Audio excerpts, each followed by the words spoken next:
What's up, everybody? Welcome to the House of Mario, the South Australian Nintendo podcast that is backed by a 120 Power Star rating. I'm your host, Drew Agnew, and the doors to episode 138 are open. Joining me on the show this week is once again no one. Bryce is away. Don't want to organise guests because it's a funny time at the moment, but that's okay because once again I'll sit here and I'll talk to you guys about the most recent Nintendo news and everything that's going on. But yeah, I am just a little bit concerned that like you guys don't enjoy me just talking by myself, but at the end of the day, that's just unfortunately what I have to do to get an episode out, but I enjoy it nevertheless, so I hope you guys enjoy it as well. So yeah, hope you're all doing well, hope you're all doing what you need to do, whether it's staying inside, washing your hands, or going to work and working in whatever field you work if you're an essential worker. Personally, I'm still working, fortunately. I'm happy to still have a job, be in the fortunate position to still make a bit of money to pay the bills. Basically, at the moment, it's a crutching season. And if you don't know what crutching is, it's like taking the wool off a sheep's bottom so it doesn't poo on its bum and get fly blown. And then if it gets fly blown, the sheep becomes sick and die. So that's what crutching is. If you didn't know what that was, now you know. Very exciting stuff. That's seasonal, so that's going to be ending for me in about 2 weeks or so. So yeah, I've lost my job at the pub because pubs are a no-go at the moment, so yeah, a bit exciting. But don't have to worry about that at the moment because we're talking about Nintendo. So this week we're going to be going over a fair bit of news, which is stuff about Lego. Cooking Mama has landed herself in a bit of trouble, and much more. But to start off the show, I just want to talk a little bit about what I've been playing. Nintendo-wise, been playing a lot of Animal Crossing New Horizons still. Throughout the week, I just pick it up for an hour each night and do what I need to do, smash some rocks. I've planted heaps of orange trees around the place and been harvesting them every 3 days, which is making me about 150 bells each time I do it, which is quite nice for the bell bank account. But apart from that, I'm not really rushing it. I see a lot of people, whether they're time skipping or just putting so much time into it and playing it naturally, because I've only just got resident services to update. So I at the moment of recording, I'm probably going to play Animal Crossing after I record this, but I haven't met Isabel yet. That's how sort of how lax I'm playing it. Because there was a long time there where I'm like, you know what, I don't want to craft these items to make other villagers move into my island. I'm quite happy with just my 2 villages, and I'll just go fishing. So that's just what I pretty much did. So I'm taking it very slow. But I'm seeing some absolutely incredible creations, what people have done just with getting the permit to really craft your island. It's really amazing. And I'm looking forward to doing it. And I'm sort of thinking about what I want to do, but at the moment, mine's just trees. I'm just making my whole island an orchard so I can keep paying stuff off. And yeah, I still haven't found Philbert though. Philbert he's missing in action, which is quite upsetting to be honest. Don't know where that little squirrel is. And I haven't seen anybody post a screenshot on social media with Philbert in there, which makes me equally as concerned. I don't know. I know Philbert's in the game. I looked it up pretty much on launch. I'm like, is Philbert here?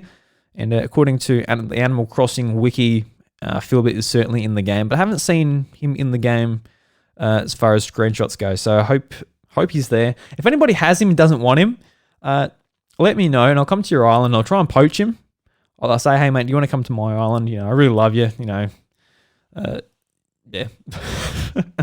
yeah. No, I'm being serious though. I really want Philbert. If you have Philbert and you don't want him, I'll happily take him off your hands. And as far as other stuff I've been playing, it's been Final Fantasy VII Remake. I know it's not on Nintendo. It's obviously a PlayStation exclusive for a year until it comes to Xbox One next year by the seams of it. But I'm really enjoying it. I had no sort of relation with Final Fantasy VII at all. I've been meaning to play it on Switch since last year. I think it came out April this time last year on Switch, the port. And I've been meaning to get back to it and give it a go because I knew I was going to get into this game. So I was like, all right, I'll play the original. I just never got around to it. But playing this game, once I'm finished with the remake, I'm definitely going to go back to the PlayStation 1 port on Switch. It's just so good. I'm not going to talk about it too much, but what really impresses me is the battle system. When I first started off, I was just like pressing square, just hack and slashing and doing whatever. But once you really understand using whether it's your skills or your magic or stuff like that, it's really interesting how they sort of made what Final Fantasy VII's battle system was into a action game. So it's really cool. So if you have a PlayStation, I definitely recommend going to get that. And it came out early in Australia, which was really, really pretty cool. It was really weird because everyone on social media, including people that are, got quite big YouTube channels and that, they're sitting there waiting for it. And here I am with the game, about over a week early compared to those in America. So the day this podcast goes live, actually, Final Fantasy VII Remake will be out. So if you're looking forward to it and you're just starting it up to play over this weekend, you're going to really enjoy it. It's really fun. I've only just scratched the surface of things. I've only played about 6 hours. But what I've played, I'm really, really liking. So yeah, that's pretty much all I've been playing. I've been pretty busy at work. So over the last weekend, I was playing Final Fantasy, and sort of just during the week, I just sort of once I have a shower and I put some YouTube on and I just play Animal Crossing for an hour or two. So yeah, that's been my playing. There's been nothing too drastic really. It's just been doing that. I'm looking forward to I guess I am looking forward to work sort of I guess going back to normal, like going back to the farm and working there, rather than doing more physical work on other farms and that. But it will give me sort of more energy to play some more games, I guess. So yeah, so we're going to jump into the news. I'm going to make this episode pretty quick, as quick as I sort of can, mainly because it's a bit late and I've got to get up for work tomorrow. And yeah. Oh, I'm sorry, everybody. I sound. It's really annoying because like during the day I'm like full of so much energy. I'm like, all right, I'm going to do this podcast tonight. I'm going to be talking about this, and this. And when I get there, it's 10 to 9 at the moment. I'm like, oh, I just feel so. But we'll get into some news, ladies and gentlemen. So let's just jump into it. Woohoo! Yeah! Is that all? I fight for my friends. Wahoo! My body is still better. All right, so this news article is from gamesindustry.biz, and the title reads: "The ESA will not hold a digital E3 2020 event." And the article reads, "It's official, there will be no E3 2020, not even online." In a statement that shared with PC Gamer, the ESA has confirmed that it will not be holding an online experience for E3 2020 as it had originally planned, with the cancellation of its physical event due to COVID-19. Quote, "Instead, we'll be working with exhibitors to promote and showcase individual company announcements," said ESA representative. "We will look forward to bringing our industry and community together in 2021 to present a reimagined E3 that will highlight new offerings and thrill our audiences." End quote. Last week, the ESA confirmed to its partners that its next E3 event will be held June 15th through 17th, 2021. Meanwhile, IGN has partnered with several of E3's usual stable publishers, including Square Enix, Sega, Bandai Namco, and Devolver Digital, to host a Summer of Gaming event in early June. This will include publisher presentations and announcements. And to sort of backpedal off of, or to roll on with things as well, this is IGN has a brand new they're sort of trying to take over what E3 was doing this year, and I'm not going to stumble through their article announcing it. So I'm going to play an announcement video on IGN.com with Damon Hatfield, sort of going over what's planned for their event this year. Mark your calendars, everybody. IGN is preparing a very special Summer of Gaming event with regularly scheduled programming. Dun, dun, dun, dun. E3 may be cancelled, but IGN is partnering with publishers like 2K, Square Enix, Sega, Bandai Namco, Devolver, THQ Nordic, and more to bring you all those big game announcements, gameplay videos, interviews, and reveals. Beginning in June, IGN will kick off an entire season of live broadcasts and on-demand programming with all the editorial coverage and analysis you would expect from IGN around major showcases like E3. We'll stream digital presentations and wrap everything with IGN's pre- and post-show coverage, developer interviews, game demos, hands-on previews, gameplay reveals, and reactions. Gamers from all around the world will be able to come together online, recreating the energy around the kind of game announcements we usually get in June. You'll be able to participate by voting on your favorite games and announcements. You can watch IGN's Summer of Gaming on any of our more than 20 platforms, including desktop, mobile, YouTube, Twitter, Facebook, Instagram, Mixer, Twitch, Snapchat Discover, TikTok, and more. You know, we've got a new generation of consoles kicking off later this year, and everyone is eager to learn more about what games we'll be playing on our shiny new boxes. This event will allow publishers to give you a sneak peek at what they're working on. We have more details to share in the coming weeks, and we're excited to bring you lots of big game reveals and announcements all summer long. Until then, stay tuned to IGN.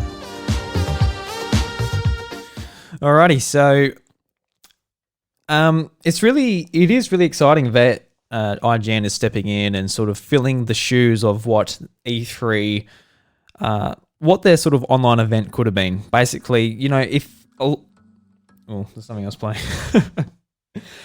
With what IGN usually do is they do their sort of live shows in between press conferences.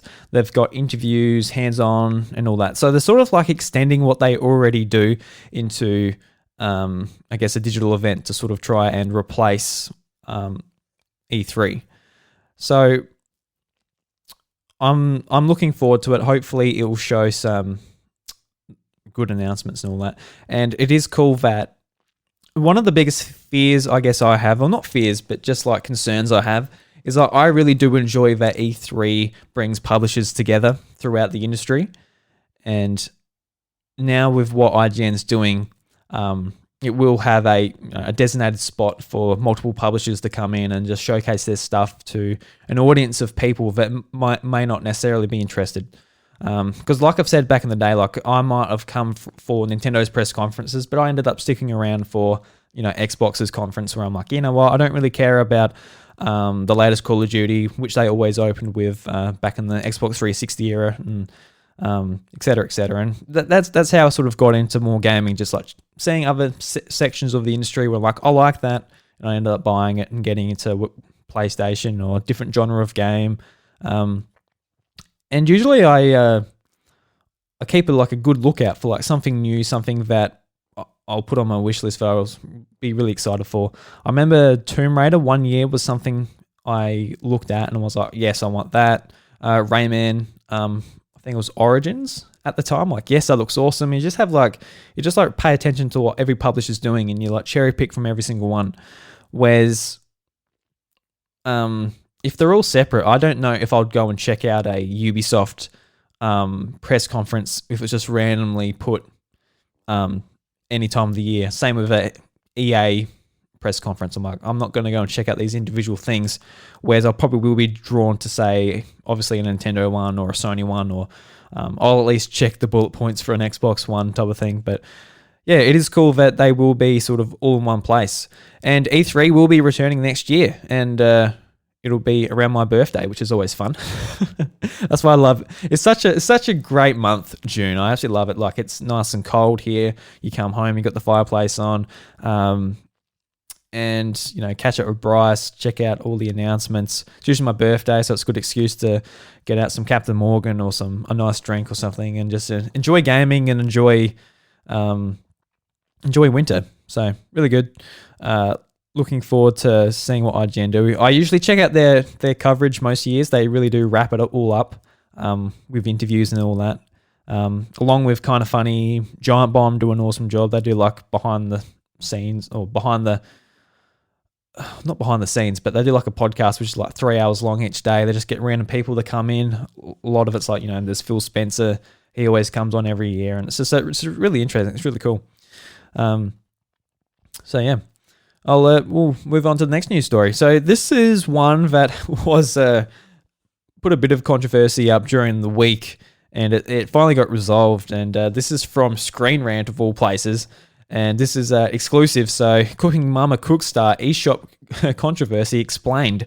So, just to sort of catch people up on, Cooking Mama Cookstar was taken off of the Switch eShop just randomly, and there's a lot of rumors going around and sort of fake news or whatever that the game had a cryptocurrency in it, that it was using the Switch's GPU to mine cryptocurrency to send back, and it was it was a bit of a head scratcher. But I read the article. So, one developer has spoken up about the rumors surrounding Cooking Mama Cookstar. Recently, the game had launched on Nintendo Switch eShop, but was quickly pulled without any explanation, leaving many players who had been anticipating the title feeling confused. Later, rumors began to circulate that Cooking Mama Cookstar was mining cryptocurrency, including allegations that running the game would cause people's Switch consoles to overheat. Cooking Mama Cookstar would have been the first game in the Cooking Mama franchise to appear on Nintendo Switch, with the last 5 games in the series being released on the Nintendo 3DS, before that, the Nintendo Wii. The game has yet to reappear on Nintendo eShop. According to one developer, it may not return at all. Recently, Screen Rant was contacted by a member of Cooking Mama Cookstar's development team who wanted to speak about the current controversy surrounding the game. The developer, who wishes to remain anonymous, dismissed the rumors of cryptocurrency mining. And this is a quote from the developer. The statement about cryptocurrency was all buzzwords. The head of Planet Entertainment knows very little about these things. He just put some fancy language to get potential investors who like that stuff. As for the crashes/overheating, that would be because the game is made in Unity. By many people working on their first game. It's not the best product, but it made it through several vigorous reviews by Nintendo and Sony. There is no way crypto mining stuff could get through those tests. I doubt anyone at 1P would even be able to make such a thing. End quote. The developer also revealed the reason Cooking Mama Cookstar was pulled from the Nintendo eShop, stating, there is a legal battle between the publisher Planet Entertainment and the IP holder Office Create. According to the developer, this is because Planet Entertainment released the game against a request by Office Create to keep polishing the game, or perhaps even cancelling it. There was clearly a lack of communication between the publisher and the development team. As our sources describe, this kind of behavior is pretty standard. At one point, the Japanese official Create clients came to overseas development. An arrangement started, and the client were told to go home if they weren't being constructive. Once they found out that Planet Entertainment released their game, they used their Nintendo contacts to pull the game from the eShop and start production on cartridges. Overall, everyone at P1 loves the Cooking Mama franchise and did their best to make the best product considering the interference from the higher-ups. I think the game is far from perfect, but would have done fine without the publishing stumbling constantly. When asked about whether the game was released without letting the team know ahead of time, the developer replied, quote, "It's hard to say. We were told the game was coming out in March. That's all anyone knew. The boss at P1, Toby, keeps that kind of thing to herself, mostly stating she doesn't want to stress us with the details. Advertising was blocked by Office Create too. There were YouTube ads, websites, and even TikTok ads that never came out. The future of Cooking Mama Cookstar remains uncertain," as the developer ended by saying, "As I understand, Planet Entertainment is suing Office Create, having it removed for money lost. It's hard to say if it will be ever released properly." End quote.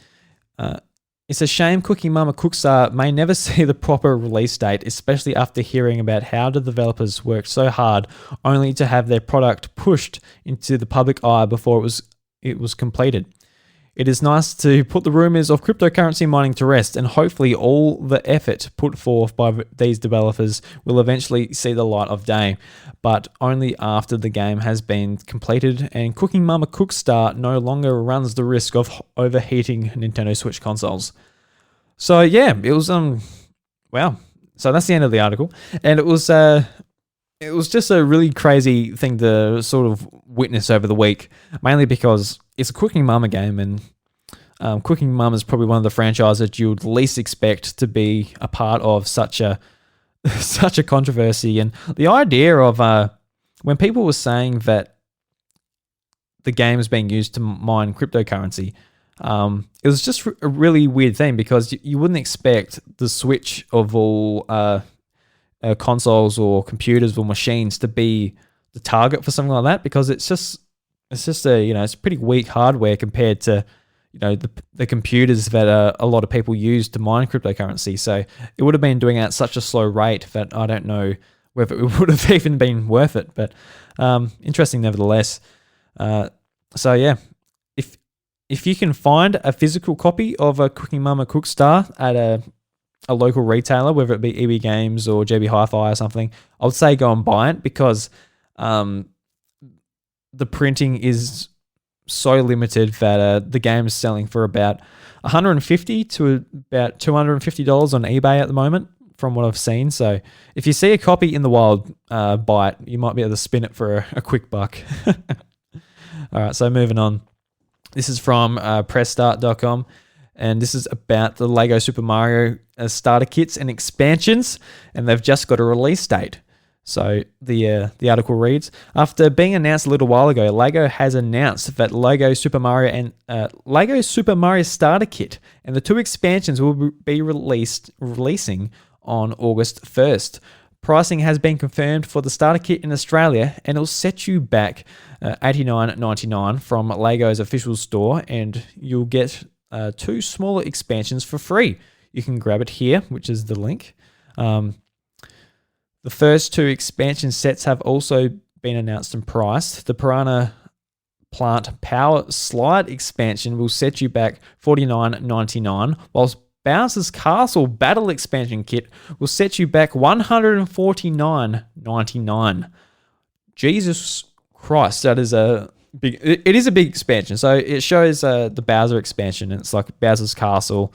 And I don't know, like when I thought about Mario Lego, obviously back years ago, before all this was announced, so I imagined like a really impressive thing that I wouldn't be able to resist. But sort of what they've done, they've got like a cool hook on it that it's actually gamified, and Mario's got his eyes are screens and his stomach's a screen, and you're able to actually interact with everything and collect coins and everything. But it really doesn't interest me all that much, and that's fair enough. I'm a grown ass man. I don't if Lego doesn't appeal to me, I don't think they're necessarily trying to. But yeah, it's something that kind of just surprised me, because I thought I'd be like really into it, but I'm not so much. But yeah, and also just like the Bowser's Castle being $150. I don't pay any attention to Lego, so I assume like all the Star Wars kits and everything are like super expensive as well. Yeah, but the Star Wars kits, they actually look like a lot of fun to put together. That's what I was really looking forward to when they announced Mario Lego. I was like, oh, big castle, a big this. But it doesn't seem like that. It seems, this is like little play kits to actually interact with the level. And I'm sure kids are going to have a really great time with it also. Yeah, I hope it's all fun. I see there's a few people on Twitter who have already put their pre-orders in that. Oh, I'm stumbling through my words. I see people have already put their pre-orders in, and I hope everyone enjoys it that gets it. And I'd love to hear about it all. Yeah.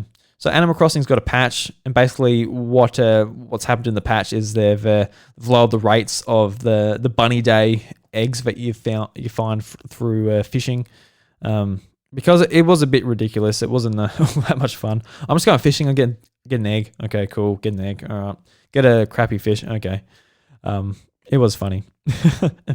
So I noticed that the other day, actually, there was a patch for Animal Crossing when I jumped in, and I was like, oh, what does this do? And I checked online, and it cut those goddamn patches. I mean, those goddamn eggs, which is good. But it'll be easy to get eggs on April 12th, which is actually Easter. So if you're looking to actually catch up on some eggs that you need to finish finish off some recipes you've got, you'll be able to do it then, which is good, I guess. I've been collecting them, and I'm just gonna like do a big craft where I just like craft them all.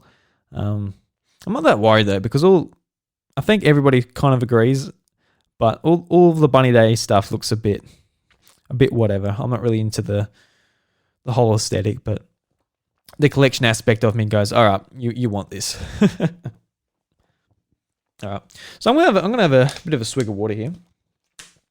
Got a bit of a dry throat. I'm starting to like skip through my words, and that's because my tongue is about to fall out my mouth. It's gonna snap out my mouth actually. Delicious.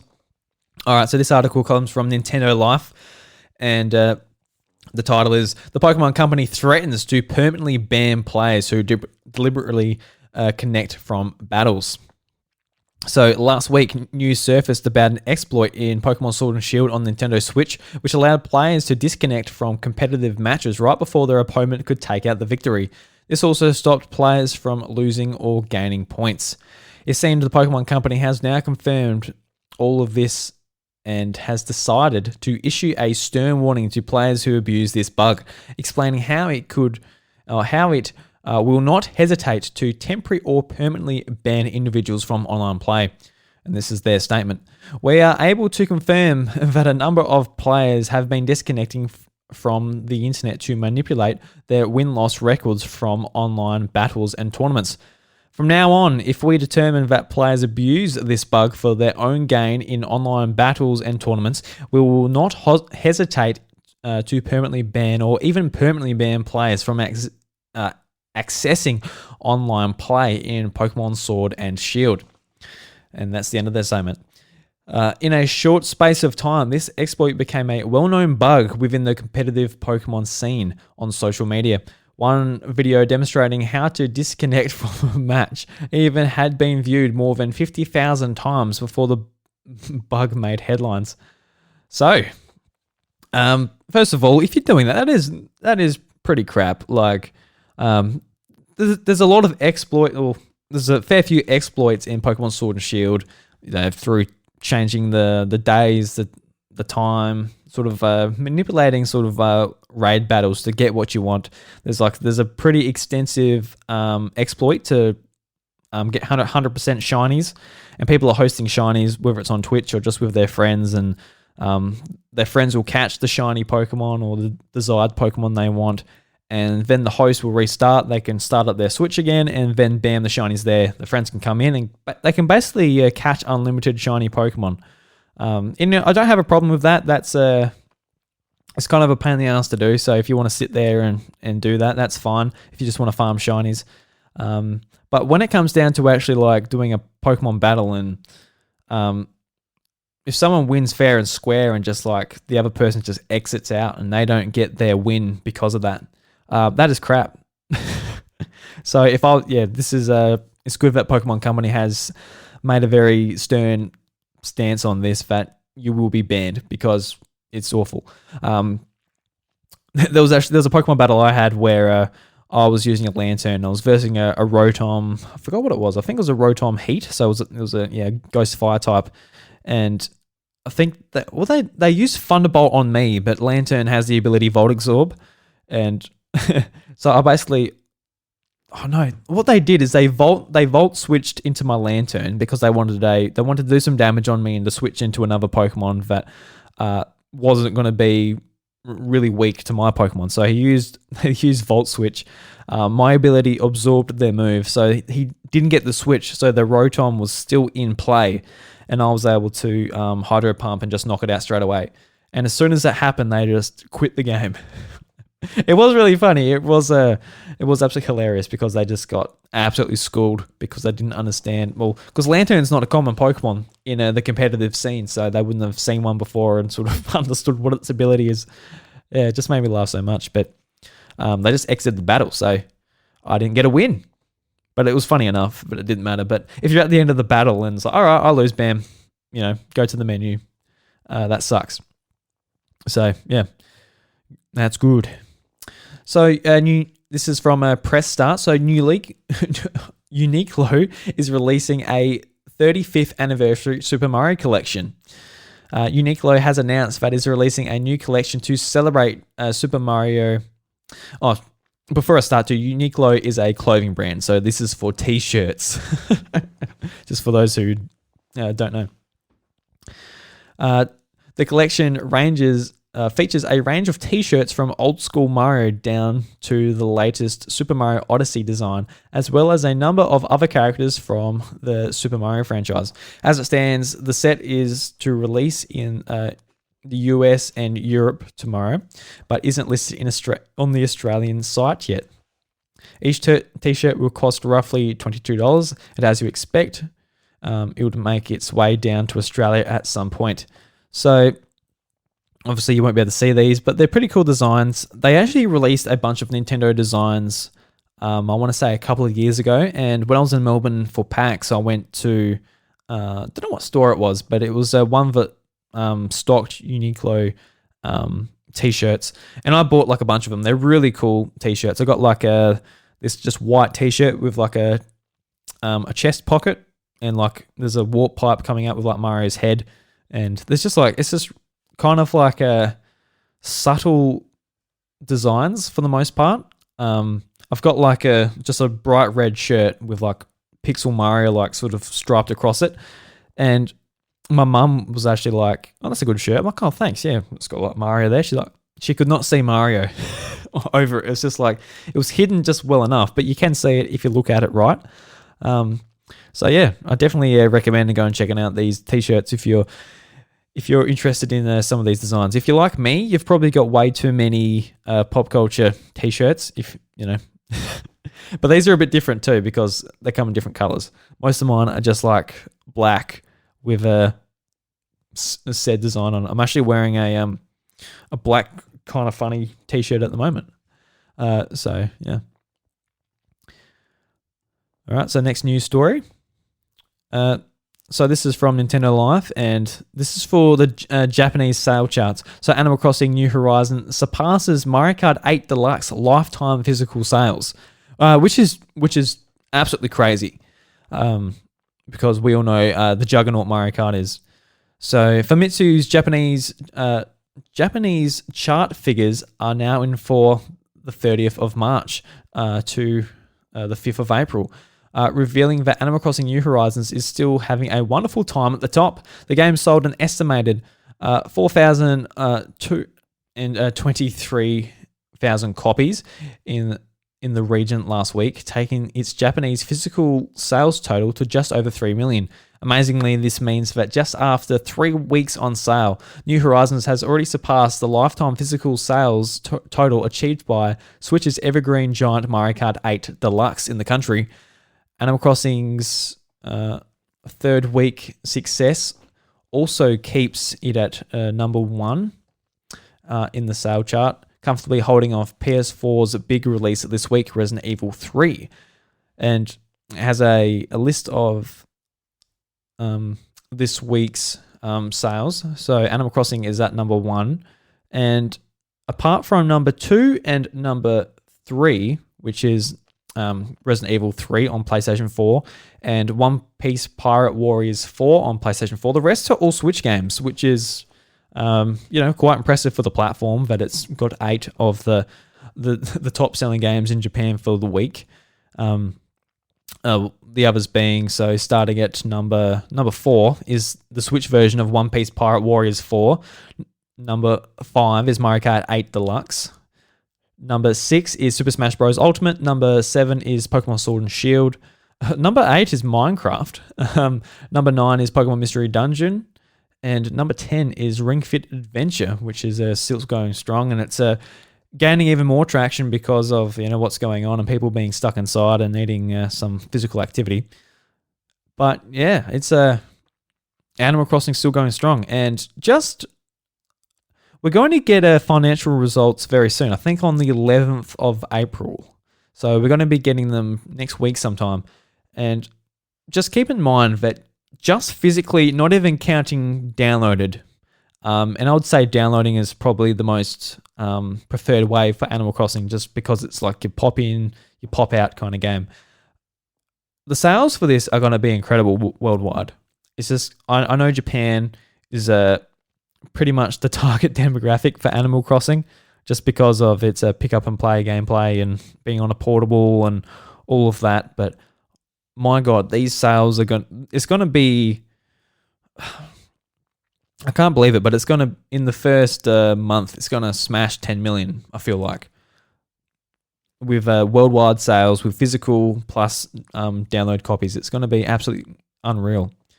And it's also got another little tidbit here that the lifetime sales of Nintendo Switch in Japan is 11.1 million, which is a big, that's a big percentage of the worldwide sales for Switch, which is roughly about 50 million. And underneath it is a PlayStation 4 at 7.4 million. Then the PlayStation 4 Pro is actually separate at 1.4 million. So we knew before that the Switch has outsold the PlayStation 4 in Japan, but it's outselling it by quite a bit. And it was released, roughly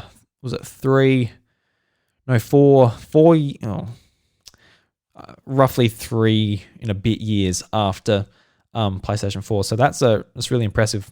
Obviously, Japan's very much catered towards mobile handheld games, and PlayStation 4, just with the games, I guess Sony tend to create, aren't sort of, they're not really aiming for Japan anymore, for the most part.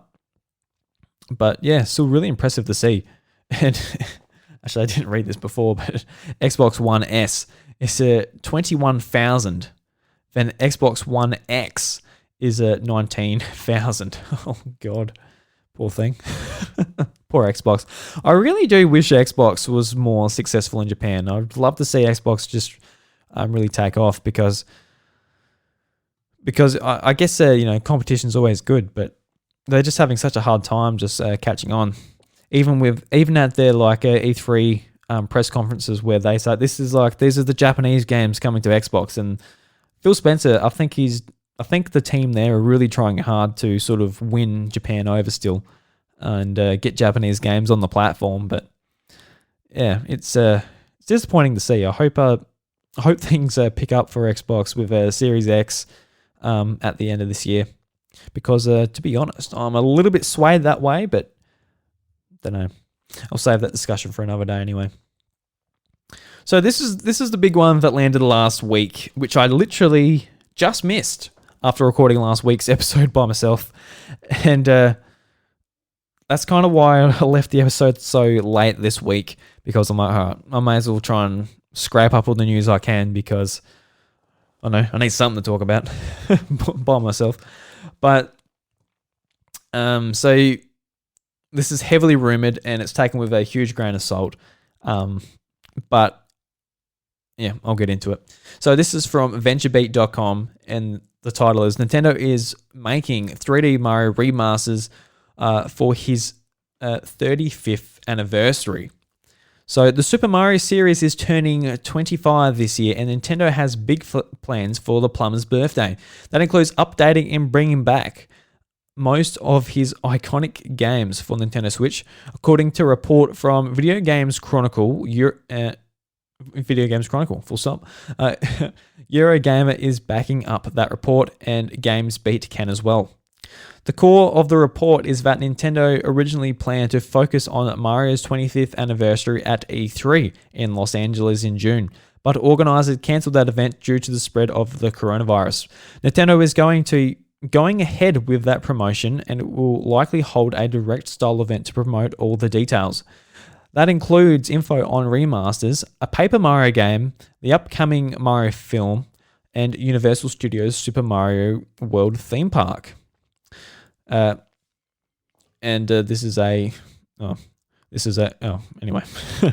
Quote, "We have nothing to announce on that topic," a Nintendo spokesman said in a note provided to GamesBeat.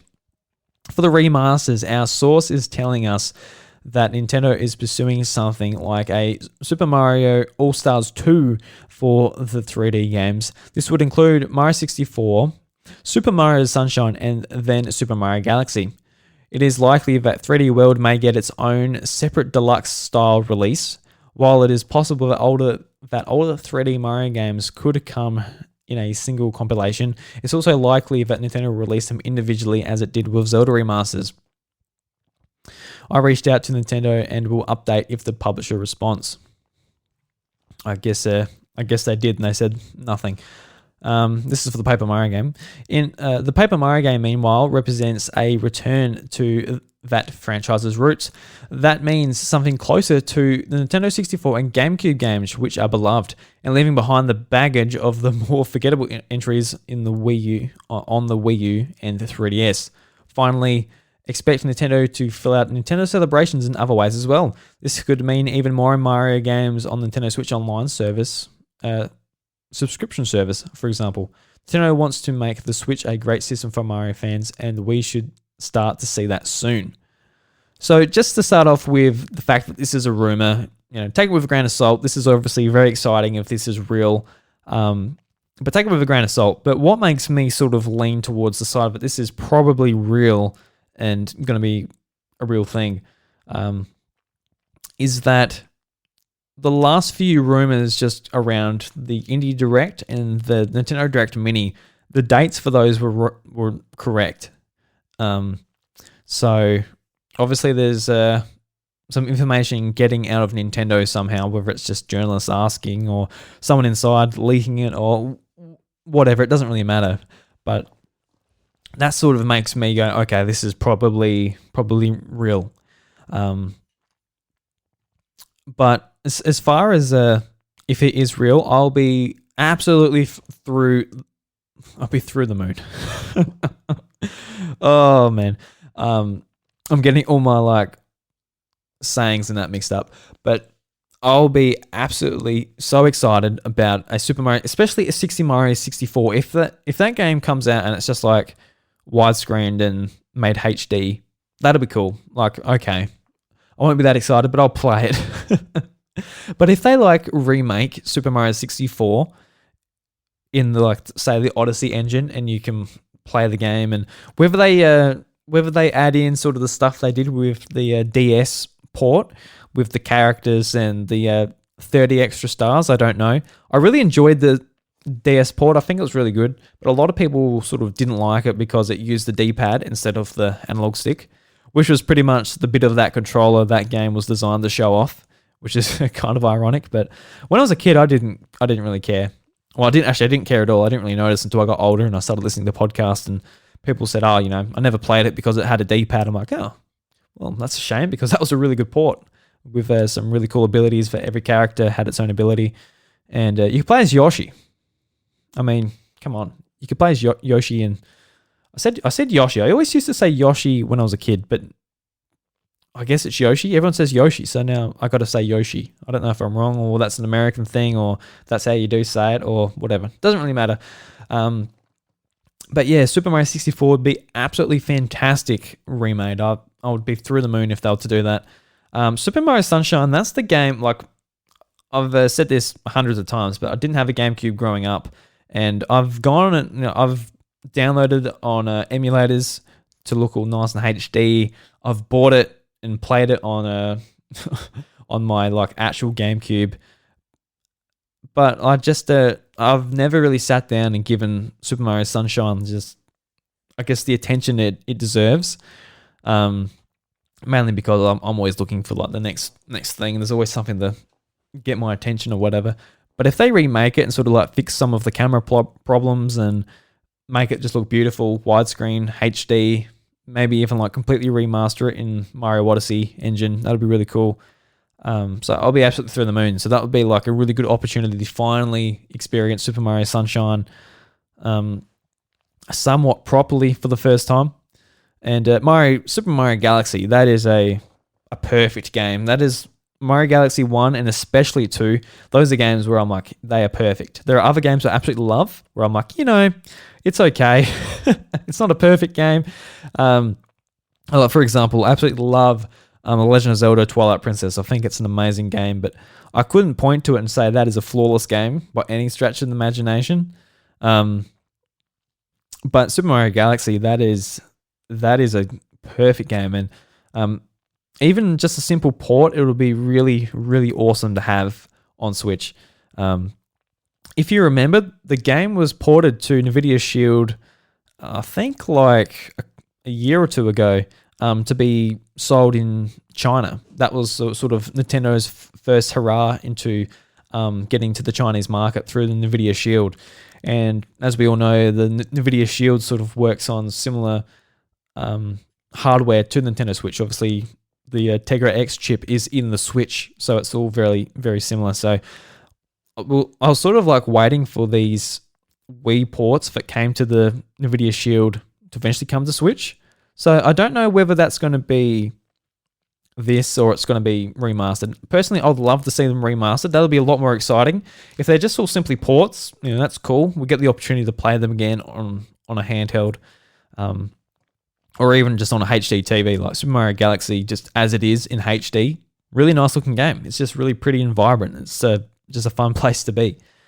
But I've been listening to like a few podcasts and whether it's news articles and that. It's like, how are they going to handle the motion controls for Mario Galaxy? And Mario Galaxy, all it was a shake when you do your spin, which is just replaces the punch from the other games, and using the pointer controls to like move from bubble to bubble or do some like quick mini game or whatever it is. And you'll be easily be able to either use the Joy-Con. It won't be as accurate as the pointer controls on the Wii, just because it doesn't use the infrared and the motion sensor.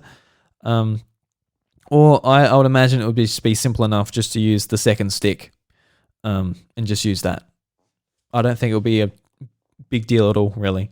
If there was a bit more sort of motion control used in Mario Galaxy, maybe. Like, if then it's not Wii Sports, The hook of the game wasn't the motion controls. It just it kind of needed, really, Mario Galaxy, it needed the motion controls because you jump with A on the Wiimote and the B button was used to shoot star bits with the pointer control.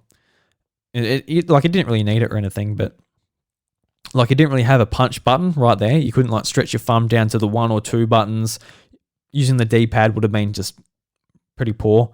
On the nunchuck too, you had the C button was for the camera and the Z trigger was for crouching and long jumping and all of that stuff. So the easiest option was just to flick your wrist, and that worked fine. I think that was really good. But yeah, I don't think there's too much. I guess just back to the Super Mario 64, because that'll be the game I'll be most excited for. That is probably my favorite Mario game. I don't really know. I'm really tied between the Galaxy games, Super Mario 64, and Super Mario World.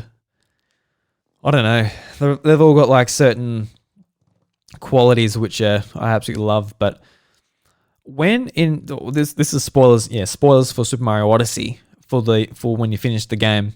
But when you go back to the castle and like that music started, and when you first spawn in and you see the castle in the background, I just like my jaw just dropped.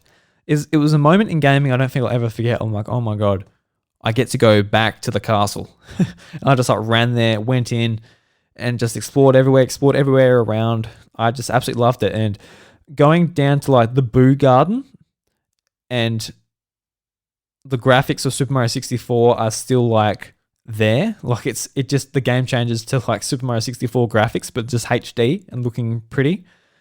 I think that was really cool. And even if they do that with with this Super Mario 64 port, I won't be upset. I think that'll be a really cool way to do it. I know a lot of people are thinking like, sort of move it into the Mario Odyssey engine and make it look all nice and that. But I think no, don't get me wrong, I would prefer that. But even if they like do like something similar to what that room was in Super Mario 64, I think that'd be pretty cool. And maybe that room in Super Mario 64 was like, not Super Mario 64, in Mario Odyssey, maybe that was like, hey, this is a little hint of a couple of years' time, because we're just planning on getting these remakes out at the moment. I don't know. I think that's just that's a really pie in the sky idea, but who knows? So yeah, really hope these things are real, because oh my god, I would love it. I would love it so much. So this isn't going to be a a direct in a month type of thing. As the article says, it's going to be a Nintendo Direct around June. where they're going to do a big Mario blowout, which would be cool. And like the Paper, I haven't talked about the Paper Mario at all, actually. As far as Paper Mario goes, if they move back to what Paper Mario is all about, which is just an RPG, great characters, leveling up, getting items, different weapons, have it like a really like great adventure game, pretty much, with a great story, that's excellent. Because the last two games, I bought Sticker Star, and I'm like, eh. Like the whole sticker thing where you're not even like leveling up and you don't really have any incentive to like really keep going. And like Color Splash, I know Eric Zuch loves that game, but not many other people really seem to like it. And I never really bought it because it came out in 2016, and I was like, yeah, I don't need to play the Wii U anymore. I'm a bit over it. But yeah, really stoked for a new Super Mario. I really God. Oh, yep. I think I need to finish up the episode. My mouth isn't even working.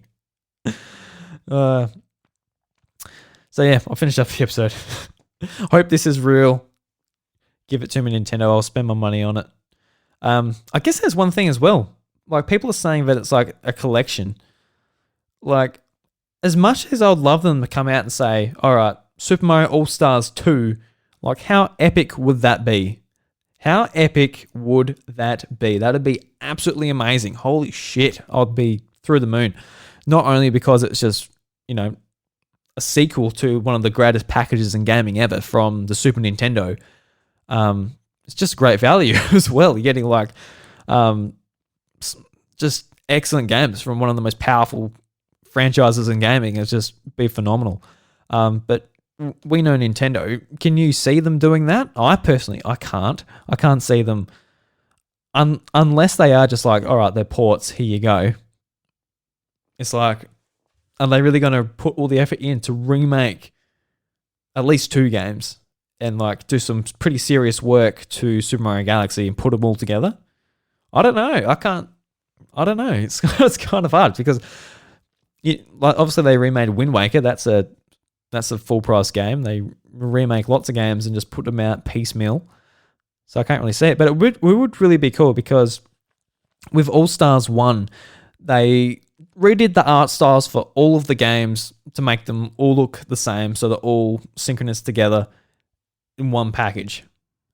So it would be cool to have the same for these 3 games, which is just all of the same graphics or models or whatever you call it. Just say they all use the Super Mario Odyssey engine, and it's just like, so Super Mario 64, Sunshine, and Galaxy all look the same pretty much. They all share the same art style across all 3 games, like the original All Stars did.